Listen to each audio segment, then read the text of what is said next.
juramento o promesa al asumir el cargo del presidente de la República, del vicepresidente y de los demás miembros de la Corte Suprema de Justicia.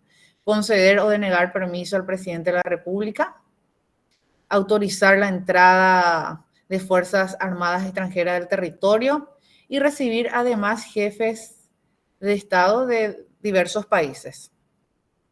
El presidente de la Cámara de Senadores y el presidente de la Cámara de Diputados son los que presidirán las reuniones del Congreso.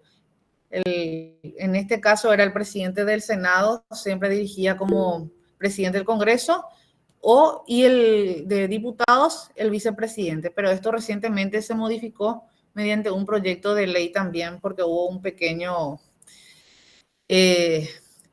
impasse el año pasado, ¿verdad? Cuando hablamos de las sesiones, es importante saber que ambas cámaras del Congreso se reúnen anualmente en sesiones ordinarias que van desde el 1 de julio al 21 de diciembre. 21 de diciembre es el receso parlamentario. Estamos a días de comenzar el receso parlamentario. Esto aclaro que es solamente para los legisladores. En este caso, otro sistema de control, hablamos de las comisiones. Ambas cámaras del Congreso, senadores y diputados, cuentan con comisiones asesoras permanentes. La Cámara de Senadores tiene 23 comisiones asesoras permanentes. Yo estoy en una de ellas, que es la Comisión de Asuntos Constitucionales, Defensa Nacional y Fuerza Pública, que es la que encabeza todas las comisiones. ¿Por qué? Porque todo pasa por ahí en materia constitucional y más adelante les pasaré a decir también las atribuciones. Pero todas las comisiones son sumamente importantes porque cada una de ellas tienen sus respectivas competencias. Y la Cámara de Diputados cuenta con 31 comisiones.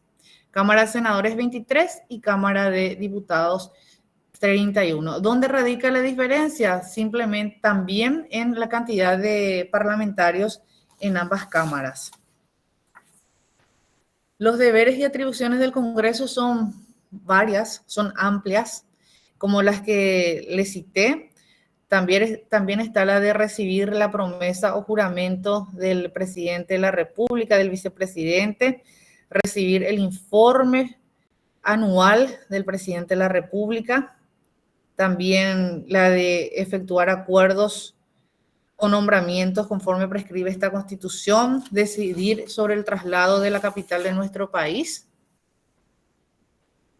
A ver, quisiera proyectar, volvemos ahora con la Cámara de Senadores, dice en el programa composición, y bueno, ahí es donde quiero compartir con ustedes. Cuando hablamos de la Cámara de Senadores composición, decimos Cámara de Senadores, 45 senadores titulares, 30 suplentes. Esa diferencia, yo les cuento que hasta este año hay proyectos de en qué se basaron para hacer esa diferencia, porque no pusieron también ya 45 senadores suplentes como sí ocurre en el caso de los diputados. Bueno, hay un proyecto que presentaron los senadores de Patria Querida al respecto. Los senadores durarán 5 años en sus funciones y entre sus atribuciones, entre los requisitos, establece que deben tener una edad mínima de 35 años de edad. En tanto, la Cámara de Diputados son 80 diputados titulares y suplentes, duran 5 años sus funciones y para ser diputado se requiere una edad de 25 años en adelante. La diferencia de edad es diferente, obviamente, y la Cámara de Diputados es una representación departamental. Las atribuciones exclusivas de la Cámara de Diputados tenemos iniciar la consideración de proyectos de ley relativos a la legislación departamental y municipal. Ambas cámaras estudiamos, pero son iniciativas de la Cámara de Diputados, por ejemplo, lo que es creaciones de nuevos municipios. Eso constantemente la Cámara de Diputados es quien realmente inicia. Designar o proponer a los magistrados y funcionarios de acuerdo con lo que establece nuestra Constitución. En ello hago hincapié en el caso del defensor del pueblo, que la terna envía la Cámara de Senadores, pero quien designa al defensor del pueblo y al defensor del pueblo adjunto es la Cámara de Diputados. Lo mismo ocurre con el Contralor y el Subcontralor. La Cámara de Senadores conforma la terna, se remite a la Cámara de Diputados y ellos son quienes tienen la atribución constitucional de designar a uno de ellos. Sí se encuentra en pleno estudio ahora en cuanto al defensor del pueblo, que es de común, que me imagino que estarán al tanto que renunció el defensor del pueblo, que el año pasado se le designó a finales del año pasado, y renunció. Entonces el que era subcontralor hoy día es el titular de defensor del pueblo, y entonces se convocó y ya tiene dictamen de la comisión, solamente falta que se trate en la plenaria del Senado, conformar la terna para remitir a la Cámara de Diputados. A ver, voy a ver si puedo proyectar un PowerPoint, presentar ahora.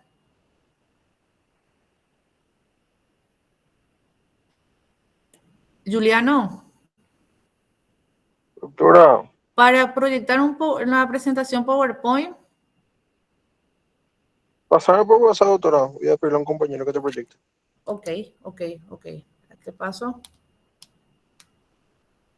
Un momentito.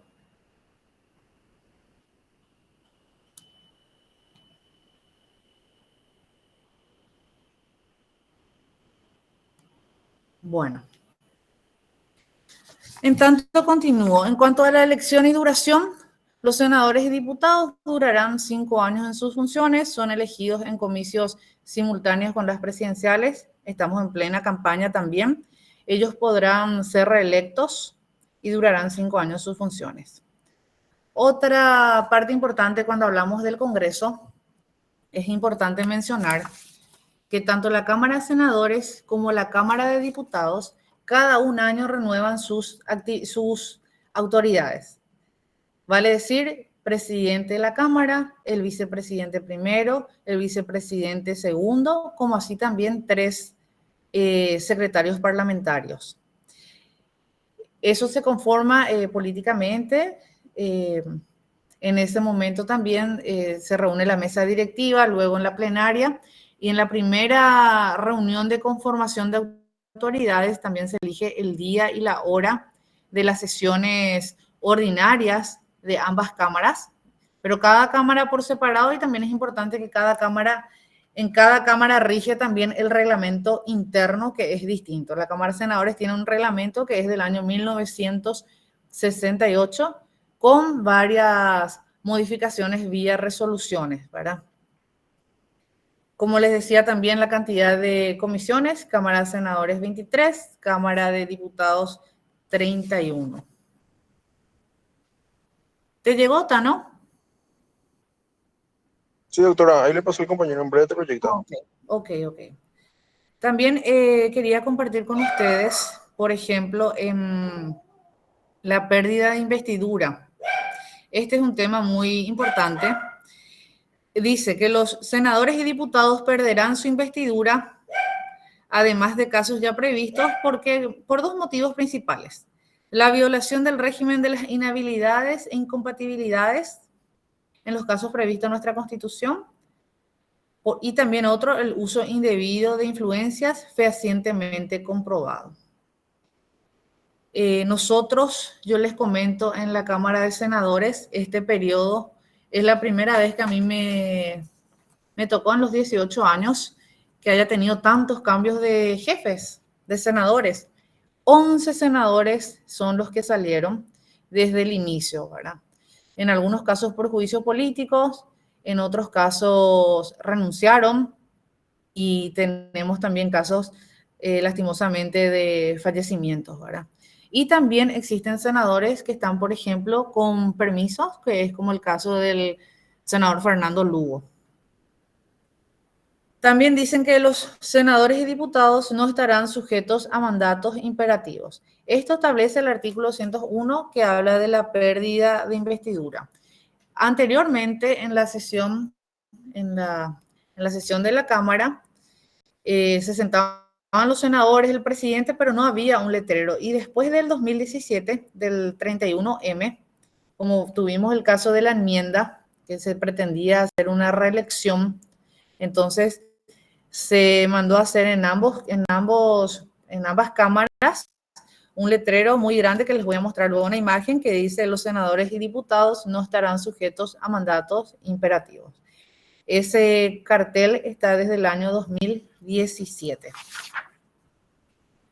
También podemos hablar sobre las incompatibilidades. Es sabido que para ser senador o diputado, ellos no pueden ser asesores de reparticiones públicas, los funcionarios y demás empleados a sueldo del Estado o municipios, o de cualquier denominación que figure en concepto de sus retribuciones, ¿verdad? Se exceptúan de las incompatibilidades de los legisladores solamente el ejercicio parcial de la docencia y el de la investigación científica. En todos los casos siempre es el tema de la docencia y la investigación científica lo que uno puede realizar, y también siendo funcionario público, que es en nuestro caso, ¿verdad? Ningún senador o diputado puede formar parte de empresas que exploten servicios públicos o tengan concesiones con el Estado, ni asesoría jurídica. Hablamos también de las inhabilidades de los senadores y diputados. ¿Quiénes están inhabilitados?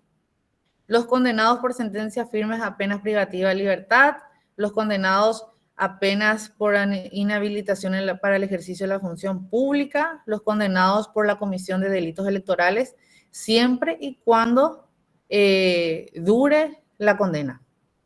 Los magistrados, jueces, representantes del Ministerio Público, ahí hablamos del procurador, del defensor, de los ministros del tribunal, de los ministros todos y religiosos.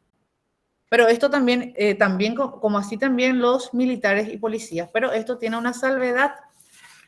En el último párrafo del artículo 197, se exceptúa otra vez a los incisos 4, 5, 6 y 7 cuando hablamos de religiosos y otros ministros, quienes deberán cesar de su inhabilidad 90 días para ser candidatos, que es lo que ocurre en el caso de varios ministros que están renunciantes, que quieren ser candidatos tanto a senador como a diputados, ¿verdad?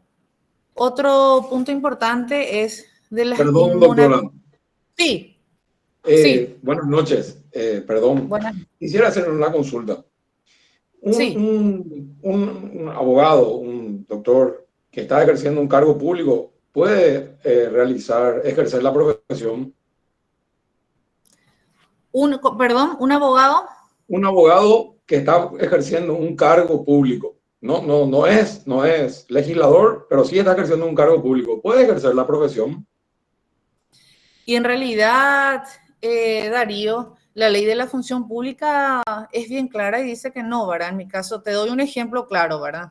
Sí. Yo soy funcionaria del Estado, soy funcionaria pública y soy abogada de la UNA igual que ustedes, ¿verdad? Sí, sí. Pero yo no puedo ejercer como abogada, yo no puedo firmar, no puedo litigar porque la ley de la función pública me prohíbe. Sí, le pregunto por el siguiente caso, doctora, para sí. Un caso concreto. El director del mercado número 4, él litiga normalmente en Palacio, en el Poder Judicial, en el Palacio de Justicia. Le comento nomás así, y yo me quedo sorprendido muchas veces porque le veo, o sea, yo le conozco bien. Y entonces me sorprende de repente eso, ¿verdad? Que nadie no sé cómo decirle, le ponga algún... Él firma, Darío, o bueno, porque sí, yo conozco algunos sí, casos que no están bien, ¿verdad? Que siendo funcionarios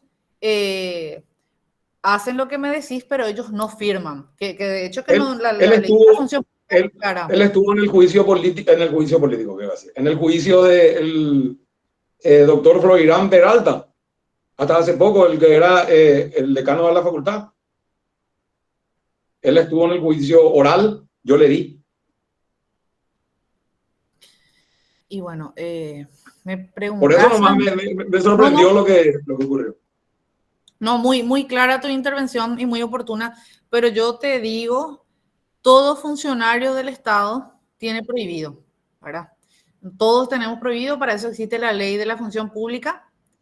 Y aparte de eso también, los que sí pueden, digamos, litigar, pero en representación del Estado, son los de la Procuraduría General, por ejemplo, ¿verdad? Pero Claro, lógico, pero ahí a favor del Estado, ¿verdad? a Lógico. favor del Estado, claro. Sí, esos son los que, claro, en defensa del país, digamos. Realmente es muy llamativo lo que decís, ¿verdad? Y bueno, pero es funcionario y la función pública es bien clara. En un artículo es muy claro en cuanto a eso, Darío. Ahora, yo sé de algunos casos como los que estás contando que se arriesgan a eso, ¿verdad? En algunos casos nunca se pilla, en otros casos se pilla y tienen multas y sanciones, ¿verdad? Conozco casos de que se pillaron y tuvieron sanciones. Pero te agradezco y comparto contigo también tu inquietud, así mismo. Correcto, Permiso, profesor. doctora. Sí, Perdón, Absalón. Doctora, la ley de la función pública también afecta o se aplica sobre funcionarios municipales. depende, Derlis. Como lo que había comentado Darío, ¿verdad? La ley de la función pública se refiere a todos aquellos funcionarios públicos, funcionarios del Estado.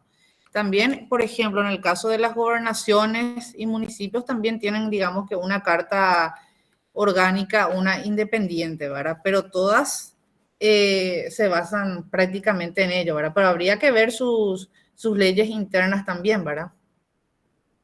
Permiso, profesora. Yo tengo entendido que la Gracias. municipalidad de Asunción no se rige por la función pública. No, sí, así mismo, Neji, lo que te estaba diciendo, la ley de la función pública es para el funcionario del Estado, pero habría que averiguar bien, porque cada municipio, todos tienen otra vez sus reglamentos, ¿verdad? Sus competencias o sus cartas orgánicas en algunos casos, ¿verdad? Habría que ver bien, pero como bien lo dije, la ley de la función pública se refiere a los funcionarios del Estado, ¿verdad? Y los municipios, gobernaciones son también independientes por algo, también son autónomos en algunos casos, ¿verdad? Permiso, Así profe. mismo. Sí, Las municipalidades, algunas entidades que yo, por ejemplo, soy funcionaria pública, ¿verdad? Pero nosotros somos un ente autárquico, generamos nuestros autónomo. propios impuestos autónomos y Sí. nuestras propias leyes, todo, pero igual nos regimos por la ley de la función pública. Existen demasiadas, no sé, formas de administración. Así mismo, Silvana, yo creo que esto, mira, esto amerita, de esto podríamos hacer un trabajo práctico y utilizarlo sobre esto, porque es así mismo. En mi caso personal, por ejemplo, soy funcionaria legislativa, tengo otros, pero nos regimos, por ejemplo, por la ley de la función pública. En muchos casos, ¿verdad? Y, por ejemplo, el caso del Poder Judicial también es igual, pero se rigen también, en algunos casos son un poco ambiguos y también es importante reconocer que en cuanto a lo que nosotros estamos debatiendo ahora, existen en el Congreso varias propuestas de modificaciones a algunas lagunas que generan tanto la ley y, por ejemplo, la misma Constitución, ¿verdad? A modo de compartir con ustedes en donde estoy. Nosotros, por ejemplo, tratamos ascenso de policías militares y todo aquello que tenga que ver también en materia militar. Y la Constitución nos dice, por ejemplo, que el servicio militar es obligatorio. Y en otro artículo nos aparece la objeción de conciencia. Entonces, te da una misma Constitución, te habla de dos cartas que es bastante debatible. Entonces, nosotros tenemos un proyecto de ley que incentiva el servicio militar obligatorio y por contraparte tenemos también las personas que son los objetores de conciencia que presentan cartas, notas que no respaldan esa presentación del proyecto, amparándose, por ejemplo, en el artículo que habla sobre la objeción de conciencia. Yo creo que la Constitución, por ejemplo, es muy, muy linda y si un abogado puede utilizarlo también, si sabe utilizarlo conforme tenga su su perspectiva de hacia qué lado quiere defender. Por otro lado, lastimosamente nosotros estamos terminando, pero habíamos conversado con el doctor Ríos. Teníamos también la intención de llevarles a todos ustedes a organizarnos en grupos e ir a ambas cámaras del Congreso en una sesión para que ustedes puedan cerciorarse también cómo es una sesión ordinaria de la Cámara, ¿verdad? Compartir con los legisladores. Yo sé que muchos de ustedes también comparten y conocen el método, ¿verdad? Pero hacerlo de manera oficial y que valga, pero lastimosamente el tiempo ya no nos da. Compañeros, ahí está. ¿Serías tan amable? Bueno, ahí está saliendo en la imagen. Voy a comenzar con el artículo 224 de la Constitución, se refiere a las atribuciones exclusivas de la Cámara de Senadores, ¿verdad? Estamos viendo ahí en la imagen, no sé si ven todos. Sí, se ve. Sí, profe. Bueno, en esa imagen yo lo hago un poquito ilustrativo.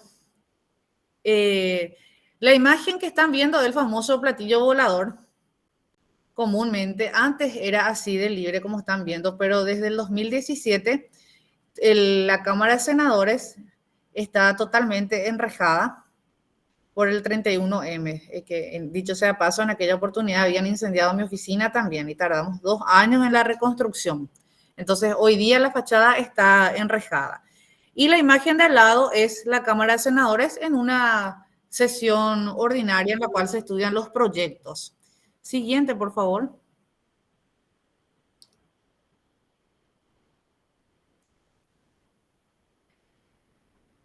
Bueno, hablamos de las atribuciones de la Comisión de Asuntos Constitucionales. En el caso de la Cámara de Senadores, nuestro reglamento interno es del año 1968. Tuvo muchas modificaciones que se hacen, obviamente, vía resoluciones. La última es del año 2019. En ella, a modo de dar un ejemplo, existen 23 comisiones y antes, por ejemplo, la comisión se llamaba Comisión de Asuntos Constitucionales. Y luego se modificó a Comisión de Asuntos Constitucionales, Defensa Nacional y Fuerza Pública. También es la única comisión en toda la Cámara del Senado que tiene la atribución de poder realizar reuniones de carácter reservadas, con una mayoría, obviamente, pero siempre y cuando se traten intereses del Estado en materia de seguridad y defensa. Solamente en esos casos, tanto la plenaria como la comisión puede hacerlo de manera reservada. Siguiente, por favor, Marcelo.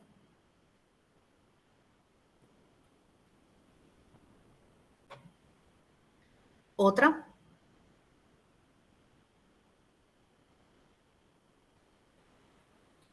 Bueno, iniciamos las atribuciones de la Cámara de Senadores. Por ejemplo, una de ellas es iniciar la consideración de los proyectos de ley relativos a la aprobación de tratados y de acuerdos internacionales. Por ejemplo, tenemos aquí el proyecto de ley que aprueba el acuerdo por notas reversales entre la República del Paraguay y la República Italiana sobre la doble nacionalidad. Siempre todas las comisiones y el Senado en sí nos basamos como reina madre a nuestra Constitución Nacional y en su efecto con las leyes reglamentarias a la mencionada Constitución. Siguiente. Otra atribución de la Cámara de Senadores es la de prestar los acuerdos constitucionales, los ascensos de militares y policías, desde el grado de coronel para policías y comisario principal en el caso de los policías. Actualmente nosotros estudiamos esto de manera anual, ya todos los militares han ascendido y bueno, el día de ayer ascendieron 25 comisarios al grado de comisario general director y comisario general inspector, fueron 25. Y el día de mañana estudiaremos en comisión 123 comisarios que están en situación de ascenso y conforme establece la Constitución y la atribución de la Cámara serían para ascender al grado de comisario principal. Siguiente, por favor. Bueno, cuando nosotros estudiamos los respectivos acuerdos en el caso de los militares, aparte de basarnos en lo que establece la Constitución, existen leyes como la Ley 1115 del año 97 del Estatuto del Personal Militar. En la misma se establecen, por ejemplo, el grado de antigüedad, la edad que debe reunir, y también nos presentan una ficha, el legajo de cada uno de ellos, donde está establecida toda su carrera castrense militar, ¿verdad? Por ejemplo, y si tuvo algún problema también, y en el caso que tenga algún inconveniente, entonces lo que hace la comisión como primer trámite es convocar al oficial que tenga algún problema para que pueda defender o contar cuál fue. Pero siempre tiene que tener una sentencia firme, ¿verdad? Debe estar bastante limpio. Entonces, lo que estudia el Congreso es el Senado, porque esto sí es atribución solamente del Senado, desde el grado de coronel, general de brigada, general de división y general de ejército. Siguiente. En el caso de los policías, nos basamos también como ley complementaria la 222/93 y esta que fue modificada por una ley del año 2016 que modificaba la orgánica de la Policía Nacional.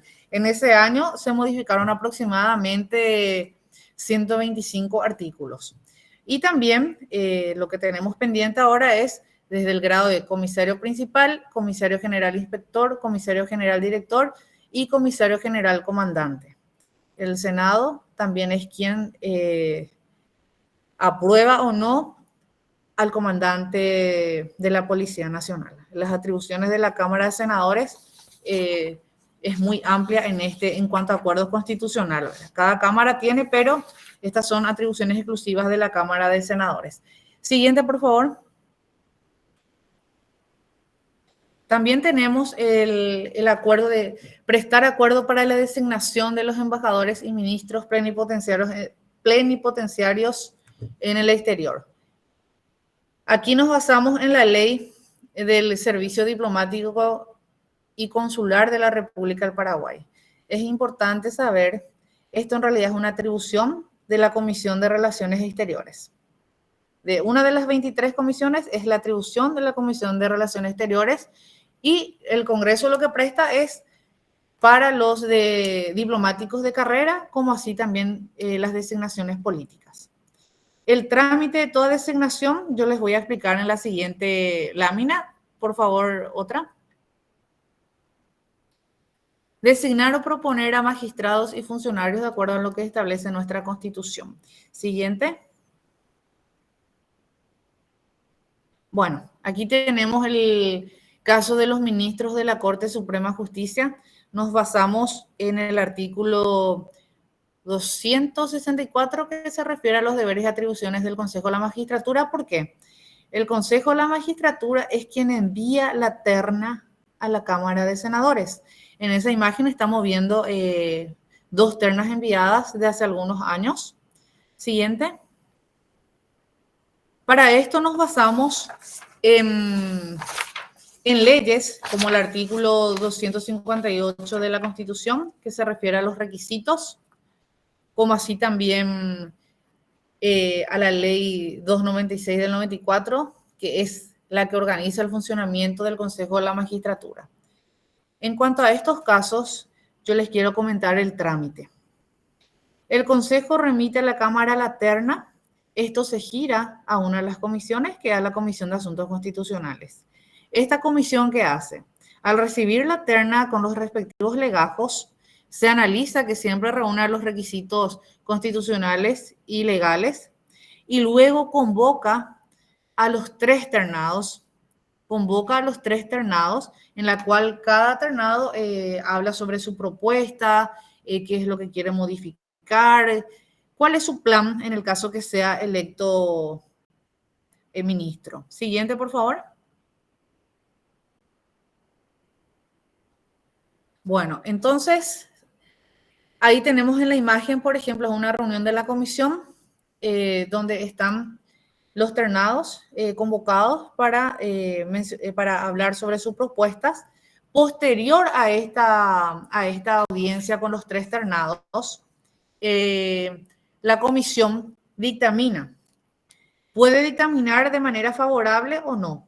También es importante saber que un dictamen no es vinculante, pero siempre ayuda, ¿verdad? Normalmente, ya cuando nos envía el consejo, los ternados reúnen todos los requisitos, entonces el dictamen siempre va de que reúnen los requisitos formales para dicho cargo y que sea la plenaria quien designe a quien considere. Siguiente, por favor. Bueno, en la siguiente lámina tenemos ya, por ejemplo, la decisión de la plenaria de la Cámara de Senadores. Como verán ahí, les tenemos a los dos ministros y como así también le tenemos a nuestro profesor titular de esta cátedra, que es el doctor Víctor Ríos. Él pasó por todo el trámite que yo les estoy comentando a ustedes también, ¿verdad? Siguiente, por favor.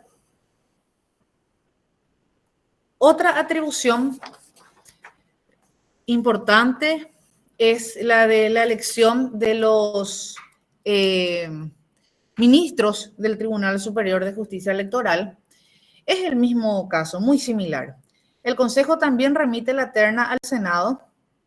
Mismo método, la Cámara los convoca, la Comisión les convoca, escuchamos las propuestas, luego emite un dictamen y ese dictamen se eleva a la plenaria y es la plenaria también quien decide quién será el ministro, ¿verdad? En este caso vemos la terna y de esto, por ejemplo, este año salieron 2 nuevos ministros.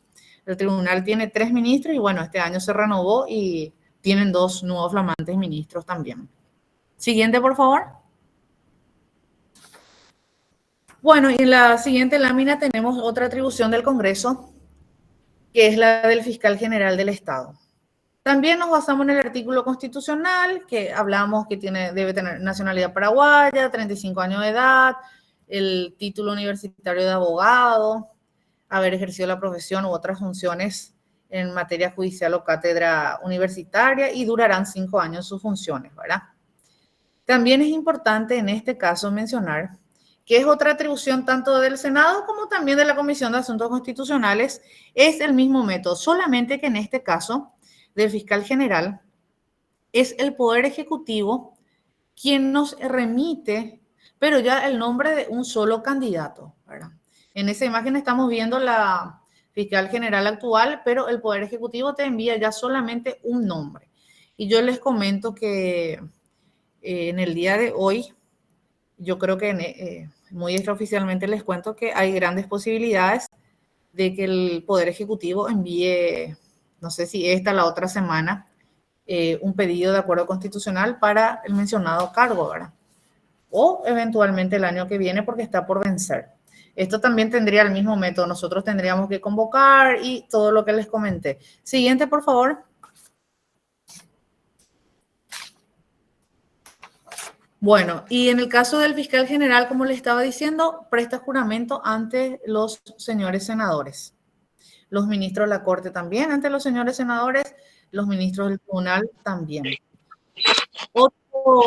Otro punto relevante también es que nuestra Constitución del año 92 incluye por primera vez la entidad de extrapoder del Estado como la creación oficial, o sea, la creación del defensor del pueblo.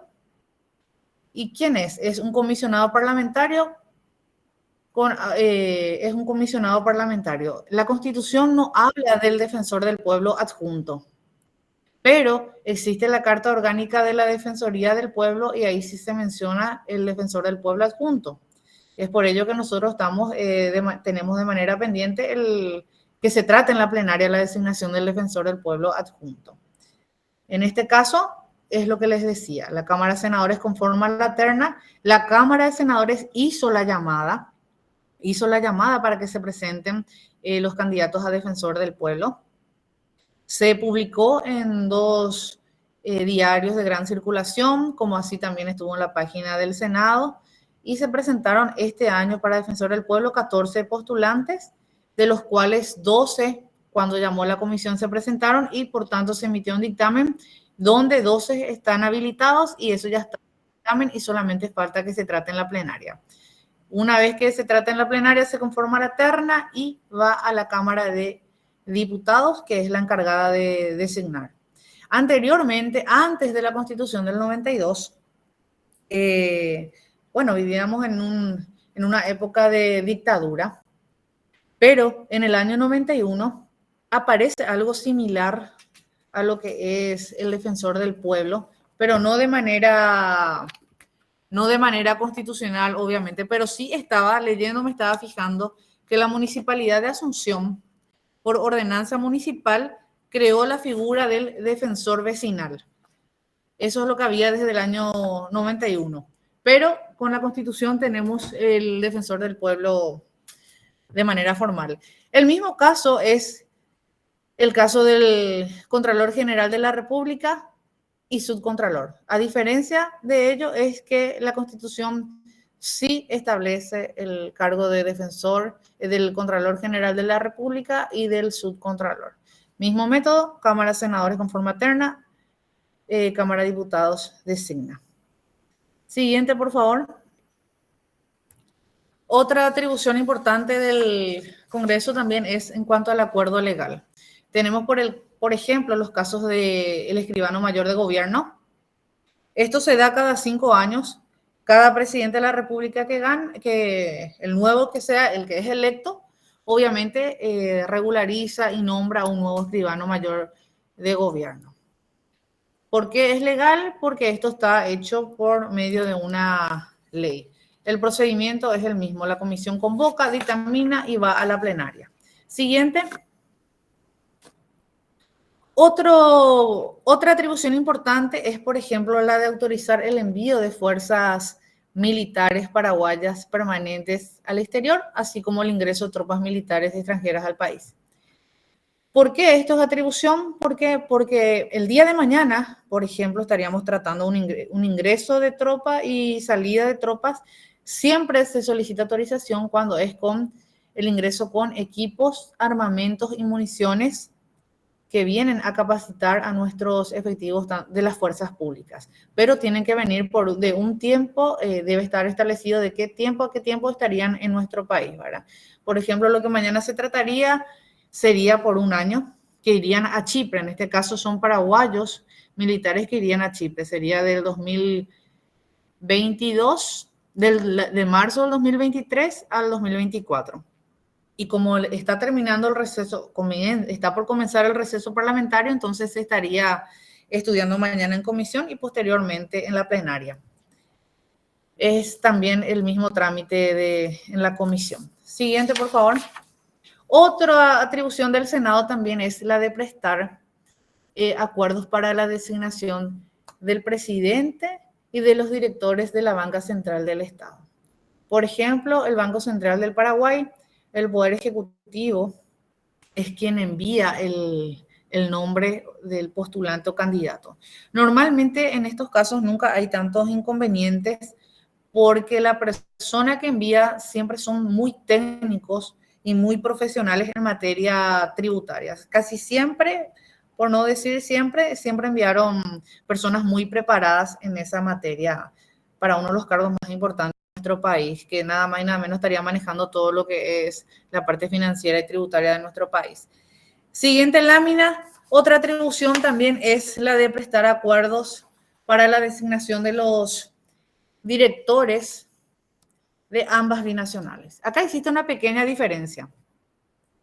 En el caso de Itaipú, es el Senado quien trata para prestar el acuerdo tanto al director general lado paraguayo, como así también de los directores como director de coordinación, director administrativo y finanzas. Y en el caso de la entidad binacional de Azuretá, solamente viene para el director general. Itaipú viene el director general y los miembros del directorio, que son 5. Y en el caso de Itaipú, solamente el de director general. Siguiente. Bueno, quería compartir también con ustedes que las reuniones de comisión y de la plenaria antes de la pandemia, siempre se realizaba de manera presencial. Y con esta pandemia nos vino a cambiar la vida un poquito a nosotros, inclusive a esta clase que estamos. En mi época era impensable soñar que diéramos clase de manera virtual. Y hoy día nos damos cuenta de la comodidad de esta plataforma, ¿verdad? Entonces, tanto las reuniones de comisiones como de plenaria ahora son de manera híbrida, son mixtas. Uno lo puede hacer presencial, pero en su gran mayoría lo están haciendo de manera virtual. Convengamos también que estamos en época de plena elección también, ¿verdad? Siguiente. Bueno, en cuanto a la presentación de proyectos, al Congreso, tanto a la Cámara de Senadores y Diputados, debemos saber que las iniciativas para la realización de todo proyecto de ley puede ser presentación Cámara de Senadores, presentación Cámara de Diputados, presentación del Poder Ejecutivo, privadas y oficiales. En esta torta estamos viendo la más grande, la marroncita, es de la Cámara de Diputados. La lila es de la Cámara de Senadores, del Poder Ejecutivo el celeste, privadas el azul y el color mostaza es presentación oficial. ¿Qué quiere decir esto? Que todo proyecto de ley que se presente puede ser solamente iniciativa de Cámara de Senadores, iniciativa popular también, Cámara de Diputados, Poder Ejecutivo, privadas y oficiales, pero todo proyecto sí o sí necesariamente debe ir acompañada con una exposición de motivos. Si un proyecto no tiene una exposición de motivos, es rechazada. Siguiente. Bueno, la siguiente es solamente son imágenes del presidente actual, el vicepresidente primero, que está con permiso por motivo de salud, y nuestra vicepresidenta segunda. Siguiente. Anualmente cada comisión eleva a la plenaria, al presidente de la Cámara, el resultado de cada comisión. Por ejemplo, la cantidad de reuniones ordinarias, extraordinarias, expedientes que son girados a la comisión, cuántos están dictaminados, cuántos están pendientes y demás. Y actividades que realiza cada comisión. Bueno, muchas gracias, Marcelo. Gracias. Bueno, esto es por un lado, que con esto lo que les digo es toda la atribución que tiene la Cámara de Senadores en conjunta con la Cámara de Diputados, ¿verdad? También es importante mencionar otra función, ¿verdad? Hablamos, por ejemplo, del juicio político. No sé si alguien tiene su constitución para leer el artículo 225 que habla del procedimiento. Si alguien ya tiene a mano. 225, dijo doctora. 225. Sí. Te leo. Por favor.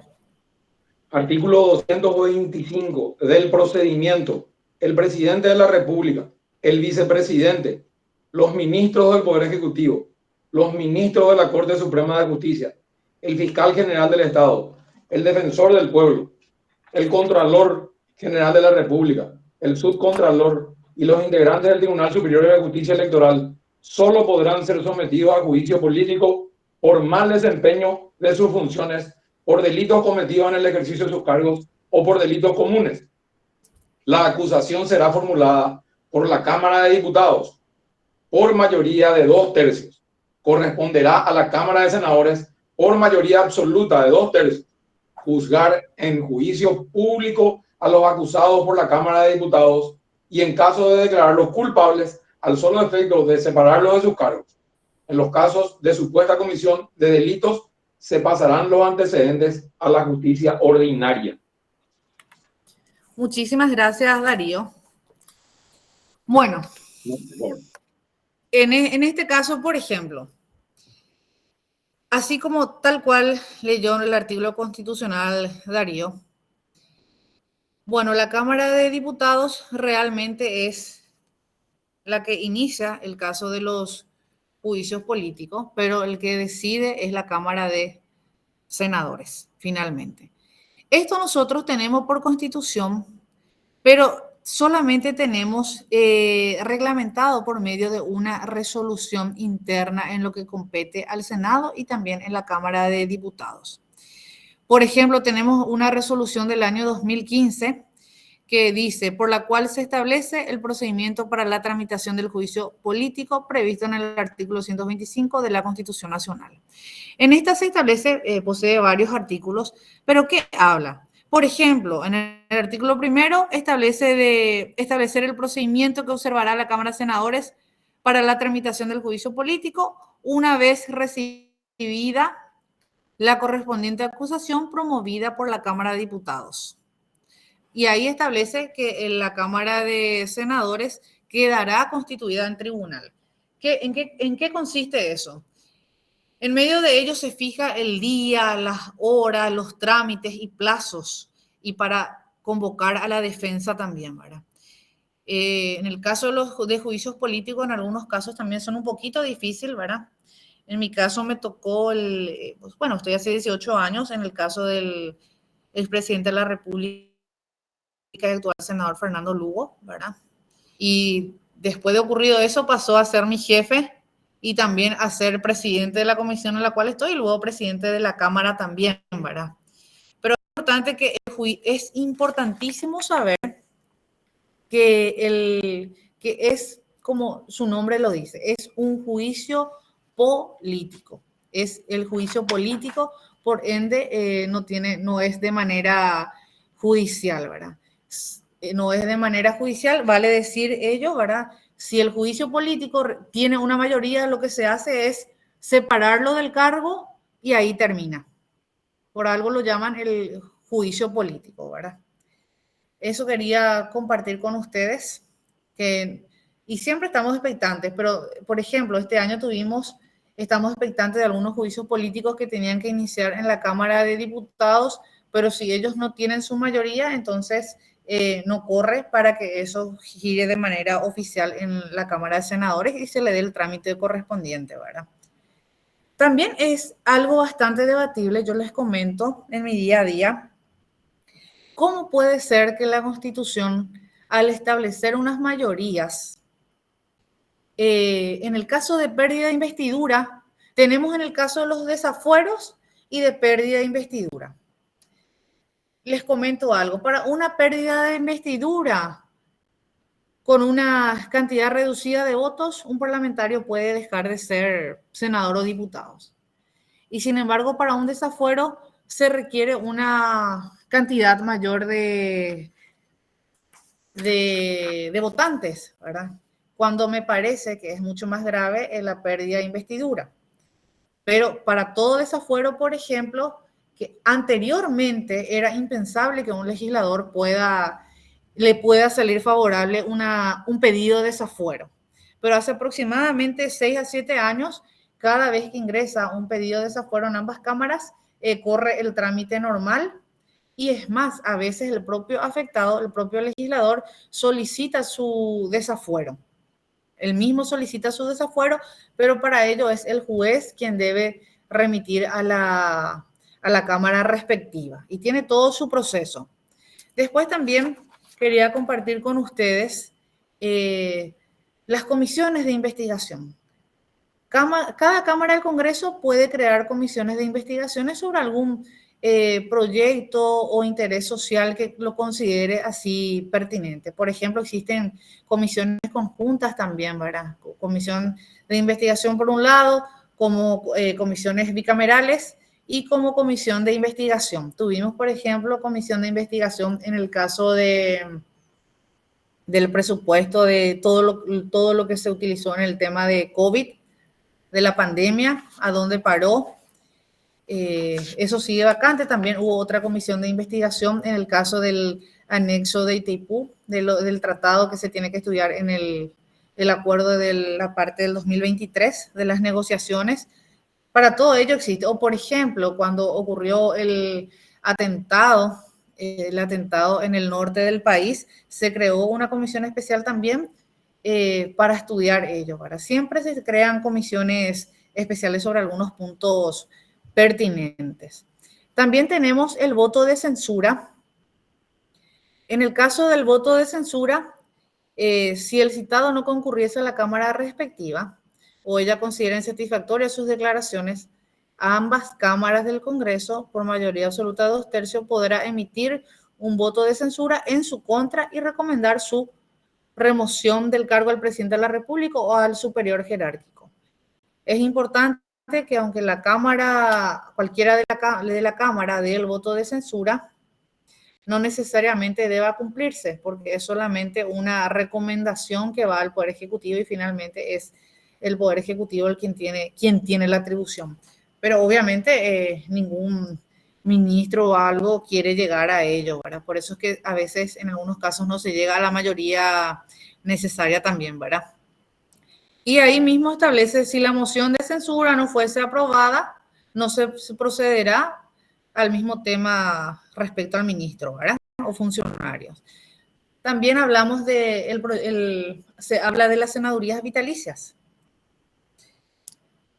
Todo expresidente de la República que haya sido electo democráticamente es senador vitalicio de la nación, salvo caso que hubiera sido sometido a juicio político y hallado culpable. No integrarán el quórum, pero sí tendrán voz, pero no voto. Muy pocos son los expresidentes que van al Senado en su carácter de senador vitalicio. Al único expresidente que realmente vi que fue en 2 oportunidades hacer uso de la palabra fue al expresidente Juan Carlos Guasmosi. Después normalmente no van por más que sean senadores vitalicios, ¿verdad? Hablamos también de las sesiones conjuntas que ya les comenté. También otro dato importante es hablar sobre el quórum. El quórum legal se formará con la mitad más uno Profe, del total. disculpe, Sí, en cuanto al senador vitalicio, sí. el único que también después de la era democrática que no es senador vitalicio es Lugo, ¿verdad? Así mismo. Así mismo. Y en el caso de él se argumentó porque no culminó también los 5 años que establece la Constitución y también por eso Carlos le habilitó para ser candidato a senador con voz y voto, ¿verdad? Caso contrario no podría ser también. Así Sí, mismo. y Así otra mismo cosa, sí. pero eso no está restringido también un expresidente, por lo que veo también se puede candidatar a senador, así como hizo Horacio Cartes, pero no le hicieron jurar porque ganó su banca. Así mismo, Carlos, pero esto también hay que manifestar, ¿verdad? Sí, fue candidato, no solamente él, sino también Nicanor Duarte. Sí, Y tenemos esos 2 casos y como sabrás, mismo nosotros en la Cámara y tanto los propios jefes, son temas muy debatidos que nosotros también conversamos y hablamos con profesores constitucionalistas y la Constitución, por más que sea clara, también te da una laguna, genera una ambigüedad, ¿verdad? Por algo el tribunal le habilitó que sean candidatos formales, ¿verdad? Pero ya dependió de la coyuntura del Congreso, quienes lastimosamente o dependiendo de la causa, no se le dejó jurar, ¿verdad? Y en otro caso juró, pero ya fue de público, tomó público estado todo lo que pasó, ¿verdad? Tanto de los 2 que mencionaste, ¿verdad? Pero es así. sí, uno de ellos juró, pero fue como en Itaipú, por decirte así. Ya se le está. Así mismo, así mismo, así mismo. Bueno, y les decía en cuanto al quórum, tenemos el quórum legal, que es la mitad más 1. Tenemos también para las votaciones del Congreso, se entenderá por simple mayoría la mitad más 1 de los miembros presentes.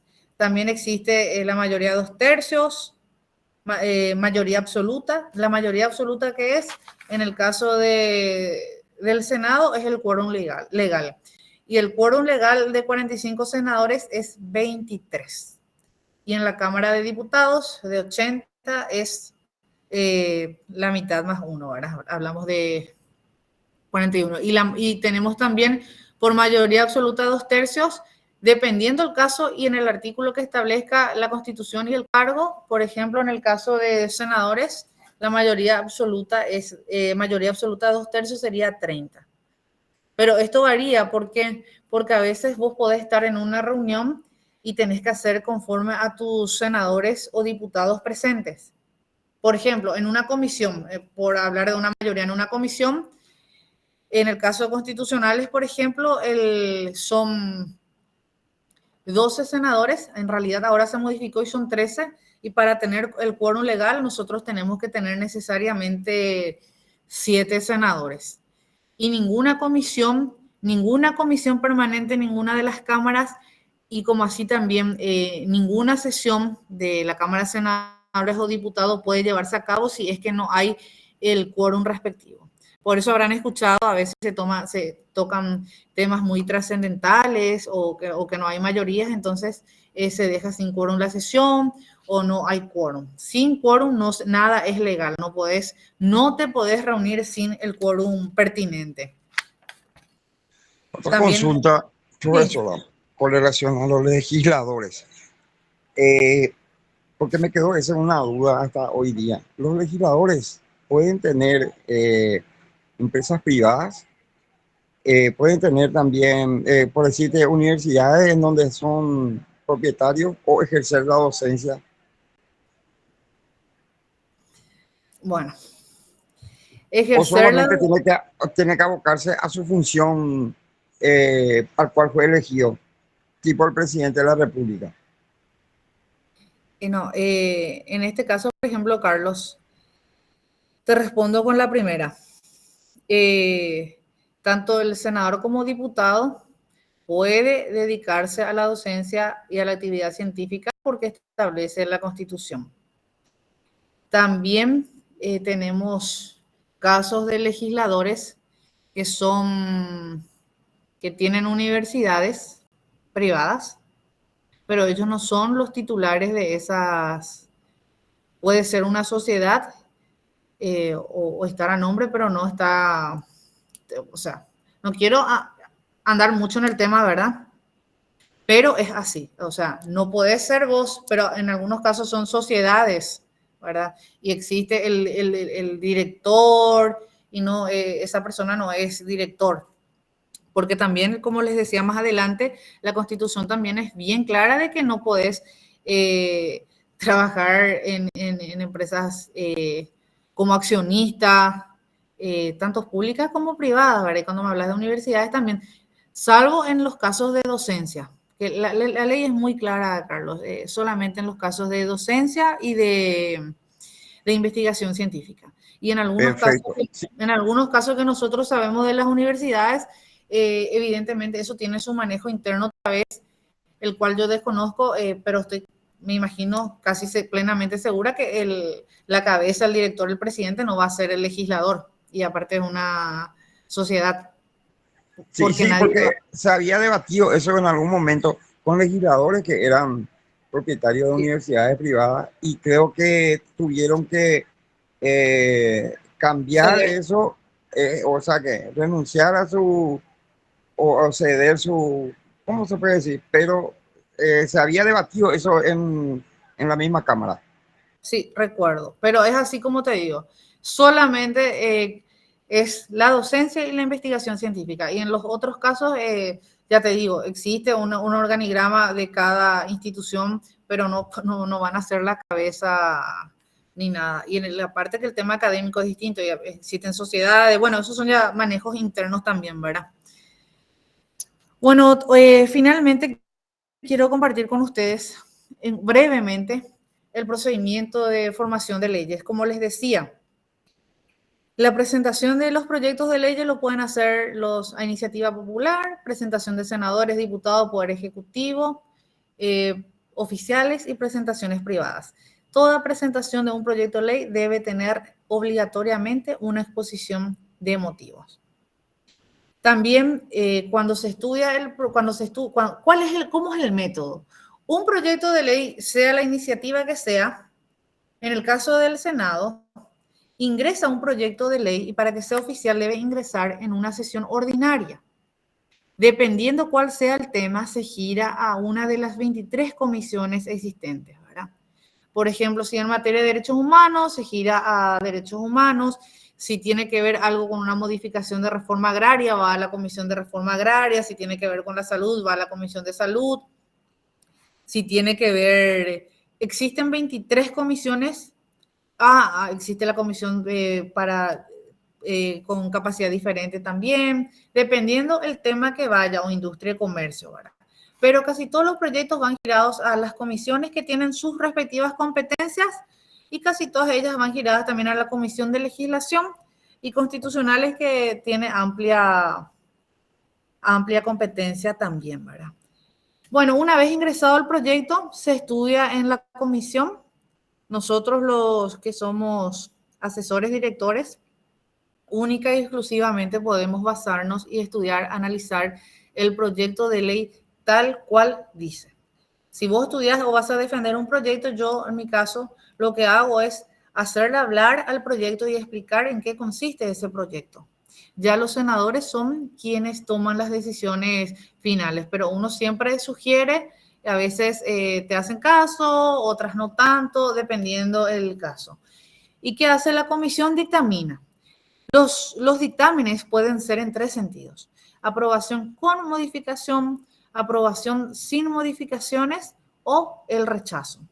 Y en los casos de acuerdos constitucionales es el de prestar o no el respectivo acuerdo constitucional.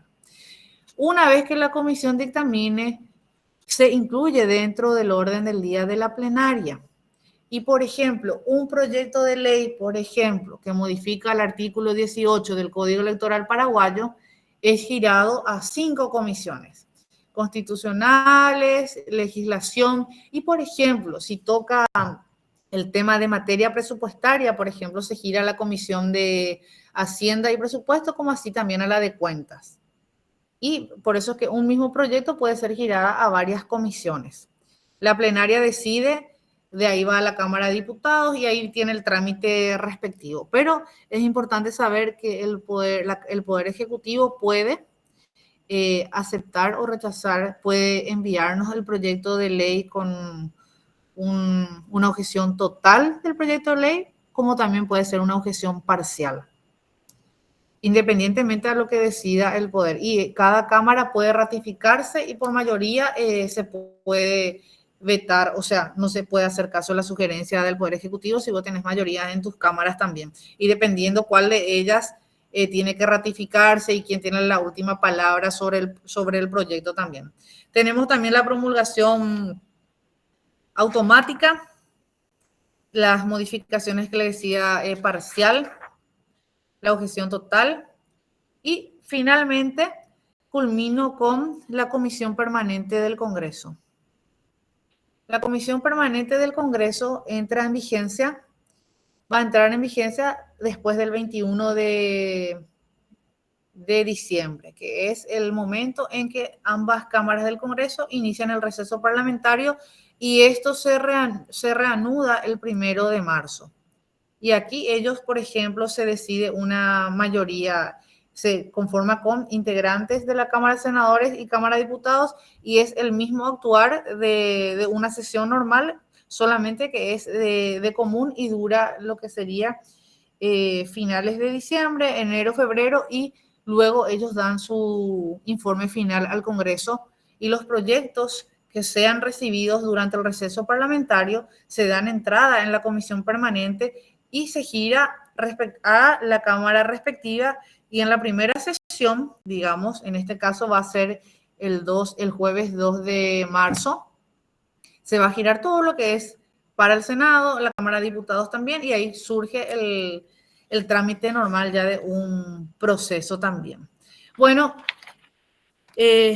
por mí esto es todo. Yo creo que hicimos 2 bolillas, 2 lecciones, la 17 y 18, como diría, maratónicamente. Si ustedes tienen alguna inquietud o algo, yo también voy a hacer llegar lo que me había manifestado, no sé si fue Derlis o Darío, el día jueves para iniciar a las 8:40. Profesora, una consulta.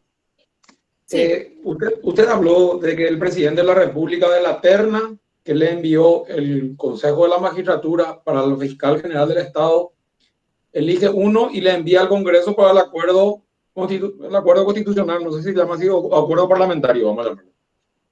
En caso de que no se logre el acuerdo parlamentario, ¿qué pasa?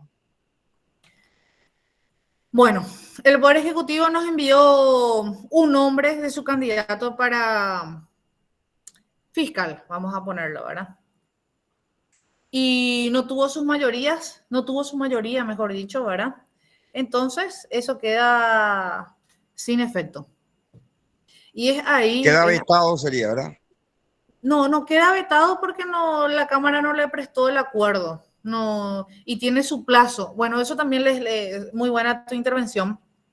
Cuando es un acuerdo constitucional, como en este caso de fiscal general, ministro de corte, etcétera, nosotros tenemos un plazo, existe una ley reglamentaria en la cual establece que todo acuerdo constitucional tiene que ser tratado en un plazo de 30 días, tanto de ascensos militares, policías, y en estos casos también se trata en un plazo de 30 días, pero también es importante mencionar que, voy a ver si tengo la ley para leerles el artículo 4 de eso, pero les decía, se devuelve, o sea, el presidente tiene que volver a enviar otro. Si no tuvo las mayorías, si no se trató, y aparte, eso se sabe, por ejemplo, tuvimos un caso el año pasado, con el caso era para una de las binacionales, que iba a enviar un nombre, pero sabía que no iba a haber mayoría, y en ese caso, si el Senado trata y no está de acuerdo, rechaza y muere. Pero también si está un tiempo y no trata, corre el plazo, aunque esta ley no genera sanción al respecto. Pero sí, digamos que se devuelve, en pocas palabras, Darío Oderlis. Sí, Absalón Darío, soy profesor. Sí, entonces el Darío, presidente... Sí. Les quiero compartir con ustedes, pero esto es bueno, les voy a mostrar aquí. Esta es mi constitución, esta es mi Biblia. Yo no estoy de acuerdo. Hay personas que te dicen que a los libros, que a la constitución y a los libros no le tenés que escribir, ¿verdad? Sin embargo, si yo les muestro, mira, está escrito hasta por todos lados, tengo escrito, pegado, y miles de resoluciones que son mis manejos directos. Si esto se me pierde, yo ya estoy perdida también, ¿verdad? Bueno, en esto quería compartir con ustedes. Sí, doctora, yo también tengo mi constitución y también está marcado lo que me interesa realmente. Y gracias a Dios, mi abuela fue una de las que, de una de las convencionales constituyentes, que fue una de las que hizo la constitución, junto con algunos otros. Qué bueno, Darío. Sí, Les decía, le quería consultar entonces, ya que entonces vamos a suponer que rechaza no hay acuerdo constitucional con respecto al candidato que eligió el presidente para fiscal general del Estado. sí. Y él tiene que elegir, o se tiene que formar otra vez una terna, o de esa misma terna elige los dos que sobran. Mira, tu intervención es más que política, Darío. Mira, yo estoy acá en la parte Justamente académica. eso iba a preguntar también, profesora, porque yo quiero aclarar esto algo. es algo político a final de cuentas. Sí, bueno, yo quiero aclarar algo aquí. Yo sé que acá van a ser abogados, vamos a ser todos colegas, y de acá van a surgir probablemente, de todo lo que yo le estoy diciendo hoy, algunos dirán, pero probablemente en unos años ustedes lleguen también a donde yo estoy y yo voy a estudiar los legajos de ustedes, ¿verdad? Pero algunas preguntas, en este caso yo estoy en mi, digamos, de docente, y algunas cuestiones son un poquito políticas, ¿verdad?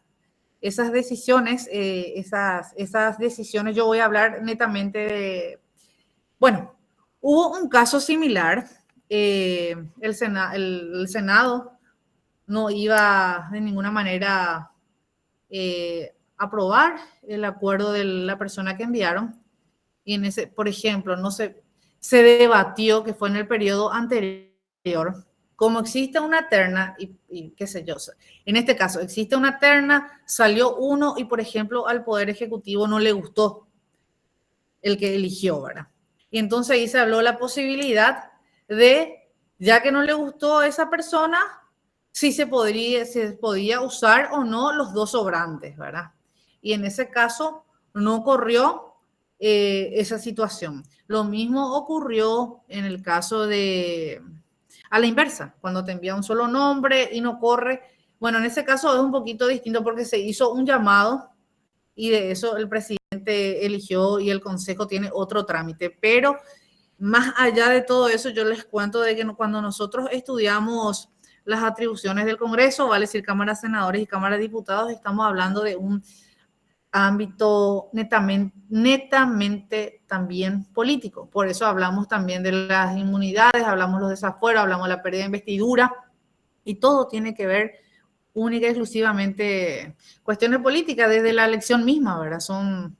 Es así. Y a veces es un poquito difícil, pues me tocó una vez, en una oportunidad, dar una charla, esto fue en una universidad privada, y una persona X me pregunta y me pide y que le hable sobre uno de mis jefes, que fue presidente de la República, ¿verdad? Y hay opiniones que uno no puede dar cuando es muy, muy político y sobrepasa lo que es la parte académica. Pero sí, así como ustedes interpretan en ese rubro también es así, ¿verdad? Yo quiero finalmente decirles algo.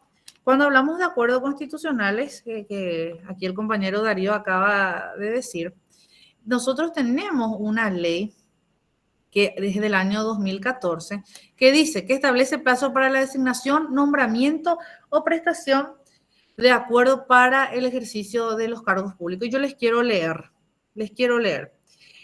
El artículo 4 dice, acuerdo constitucional. La Cámara de Senadores deberá prestar o no el acuerdo dentro del plazo de 30 días hábiles, contado a partir de la fecha de la recepción de la comunicación del presidente de la República sobre el nombramiento del fiscal general del Estado o la designación o proposición de los candidatos a ministros, a embajadores, ministros plenipotenciarios, presidentes del Banco Central del Paraguay, directores de entidades binacionales, ascenso policías y militares. Estos son los que nos envían, los que remite el Poder Ejecutivo, ¿verdad? Y también existe otro caso, ¿verdad? El artículo 1 comienza, la presente ley establece los plazos aplicables para los procedimientos de designación, nombramiento o prestación de acuerdo del Poder Ejecutivo, de las cámaras, de ambas cámaras del Congreso y de la Corte Suprema de Justicia, ¿verdad? Aquí, por ejemplo, hablamos en el caso de la designación de la Corte Suprema de Justicia, del Poder Judicial, de la Justicia Electoral, Ministerio Público, y en la cual en todo se establece un plazo de 30 días hábiles, ¿verdad? Pero esta ley no tiene una sanción. Por ejemplo, nosotros llega un pedido de acuerdo constitucional para ascenso de militares. Se cumplieron los 30 días y la Cámara no pudo dictaminar dentro de ese plazo. ¿Qué pasa ahí, verdad? Como nuestra ley no tiene una sanción, pero también nadie quiere infringir, ¿qué se hace? Cuando nosotros nos percatamos que por A o por B, bueno, no se va a estudiar, entonces se cumplen los 30 días y el legislador de la comisión, el presidente de la comisión, dice en plenaria, tenemos un proyecto, pero no tratamos, pero queda documentado que no se trató y se estudia otra vez en otro momento. ¿Verdad? Bueno, yo no sé si tienen alguna, creo que me distendí un poquito, el doctor suele hacer en 1 hora y bueno, pero él es un capo y es muy difícil seguirle el ritmo a él. Yo estoy 1 hora y media con ustedes y simplemente quiero compartir con ustedes y agradecerles la paciencia. Yo espero que más que esto es compartir mi vivencia, decirles también que cualquier cosa que ustedes necesiten en el Congreso, bueno, yo estoy ahí firme para lo que ustedes necesiten. No les digo que el año que viene van a ir a visitar el Congreso como alumnos, al menos porque me imagino que en unos días más ustedes estarían aprobando, si estudian y si Dios quiere, esta asignatura, ¿verdad? Bueno, no sé si hay alguna pregunta más. La ley de la cual hablaste, profesora, ¿me podría dar el número de ley? Sí, te doy. Es la ley número 5208 del año 2014. Muchas gracias, doctora. No, por favor. Bueno, estamos. Un privilegio haber compartido con ustedes. Y bueno, nos vemos el jueves a las 8:40 y ahí ya estarían de vuelta deleitándose con nuestro ministro. Muchísimas gracias, doctora. Gracias, Es muy profesor. amable, muy didáctica la clase. Y le agradezco. Muchas gracias, doctora. Gracias, Buenas noches. Que Gracias, descanse. doctora. Excelente la exponencia. Gracias, gracias. Estamos hablando. Nos vemos el jueves. Dale, profe. Hasta Espectacular. luego, profe. Muy bien, profe. Hasta luego. Chao, chao.